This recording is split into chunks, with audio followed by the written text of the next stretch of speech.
என்ன ப்ரோ ஆச்சு? எந்த சைடு போகிறீங்க?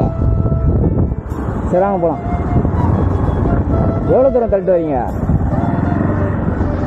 உக்காருங்க ப்ரோ. ரைட்டு. எவ்வளோ தூரம் ப்ரோ தள்ளிட்டு வர? யார்கிட்டாவது கேட்டிருக்கலாம்ல ப்ரோ. அந்த சப்வே இறங்கினா பெட்ரோல் பங்க் வரோம்ல ப்ரோ. நான் பிளாக்கிங் பண்ணிட்டு வரேன். என்னோட பிளாக்ல நீங்கள் வந்துடுவீங்க, பரவாயில்லையா? கேட்குதா ப்ரோ? நான் பிளாக் பண்ணிட்டு வரேன். என்னோட பிளாக்ல நீங்கள் வந்துடுவீங்க, பரவாயில்லையா? ஆமாம் பிரவீன். என்னோட பிளாக்ல நீங்கள் வந்துடுவீங்க, பரவாயில்லையா ப்ரோ? ஏதாச்சும் ஒன்று சொல்லு ப்ரோ. போடுவா வானாவான்னு. புரியல ப்ரோ. ஆ ஐயோ என் சேனலை சப்ஸ்கிரைப் பண்ணிடுவீங்களா? ஷோ பண்ணதுனால சப்ஸ்கிரைப் பண்ணுறேன்னு சொல்கிறீங்களா?